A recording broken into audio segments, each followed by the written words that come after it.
We finally have the details of the Patrick Kane trade to the New York Rangers. This is a trade that we all knew was going to happen. It just took a couple of days for the New York Rangers to make the cap situation work. The New York Rangers have acquired Patrick Kane from the Chicago Blackhawks in exchange for a 2023 conditional second-round pick and a 2023 fourth-round pick. The conditions of the second rounder are it turns into a first if the Rangers make the conference finals. However, that first-round pick would either be in 2024 or 2025.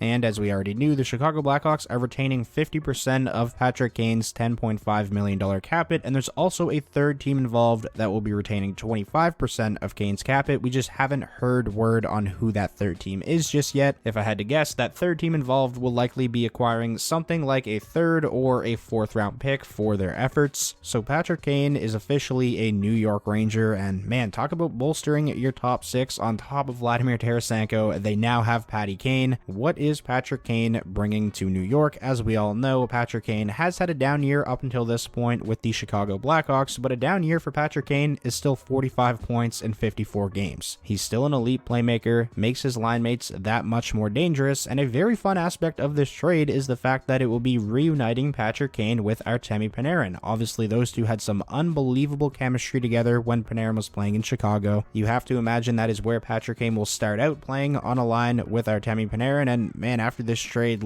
is there any better top 9 in the NHL right now than the New York Rangers? You have Kreider's advantage at Tarasenko, Panarin, Trocheck, and now Patrick Kane. And then you have the kid line as the third line with Hedl, Kakko, and Lafreniere, who are obviously playing really well together right now. That line is really clicking. Another aspect of this trade that I feel like people are underrating a little bit is Patrick Kane's winning pedigree. This is a guy who knows what it takes to get it done in the postseason. He's a 3-time Stanley Cup champion. I do also want to talk about some concerns people have with this addition. Obviously, Patrick Kane's health. Is his hip 100%? Kane says it's fine, but is it going to be able to hold up through, a long playoff run? And obviously that is what the Rangers are hoping to have. Another thing is Patrick Kane does not play a lick of defense at this point in his career. He's never been known as a two-way winger by any means, but at times this season and even going back to last season, it looks like he's just not even trying. Basically where I'm at with that is, like I said, Patrick Kane's a 3-time Stanley Cup champion. He's one of the greatest Blackhawks and one of the greatest American NHL players in history. At 34 years old on a tanking Chicago Blackhawks team, did we really expect Patrick Kane to give 120% effort on the defensive end? I think this trade is going to rejuvenate Patrick Kane, and with all due respect to Max Domi, who's been solid this season, Patrick Kane is going to be playing with much better line mates in the Rangers' top 6. Rangers fans should be very excited about this. He's past his prime, yes, but you're adding one of the greatest players of our generation. Even just as an NHL fan from the outside looking in, not a Rangers fan, I'm pumped to watch this team play. They have such a unique collection of offensive talent. So now let's shift focus, talk a little bit about the return for the Blackhawks. A conditional 2023 second can become a first if the Rangers make the conference finals, and a fourth rounder in 2023 as well. Initial reactions that I've been seeing from most people is it seems like everyone is pretty underwhelmed with this return that the Blackhawks are getting, not even getting a guaranteed first for Patrick Kane, and obviously I can see why, but to me personally, this isn't all that underwhelming because it's about what I expected. The reality of the situation is the Chicago Blackhawks had zero leverage in this trade. The New York Rangers were the only team Patrick Kane was willing to waive his no-move clause to get traded to, so what were the Blackhawks really supposed to do? It's not like they could accept a better offer from another team because Patrick Kane just wouldn't waive his no-move clause. The Rangers had complete control here. Given the circumstances, I don't think this is an awful return for the Blackhawks. I would say there's a pretty strong chance at least that the Rangers make the conference finals. They did it last year, and they're obviously a much better team this year, but those are pretty much all of my thoughts on the Patrick Kane trade to the New York Rangers. Before we finish out this video, I do want to quickly touch on another smaller trade that happened earlier today between the Hurricanes and the Oilers. The Carolina Hurricanes acquired Jesse Puljujarvi from the Edmonton Oilers in exchange for prospect Patrick Puistola. Puistola was a third-round pick by the Hurricanes in 2019. He's currently unsigned, has 38 points in 56 games in the Liga, a decent prospect. Obviously, the big thing here, though, for the Oilers was not the return. It was the fact that they were able to rid themselves of Jesse Puljujarvi's $3 million cap cap it and not have to retain a single dime. The Oilers now have about $4.4 million in projected deadline cap space, so they're going to be able to make a significant move, especially if they get a player with money retained. So we'll see what the Oilers decide to do with their newfound cap space. And for the Hurricanes, I think this is a decent gamble. Jesse Puljujarvi has really good underlying numbers. He's a good two-way forward, great forechecker. The knock on Puljujarvi this season especially is he just cannot finish plays. He now gets an opportunity for a fresh start in Carolina. Who knows, maybe he'll find himself on a line with Sebastian Aho. Those two once upon a time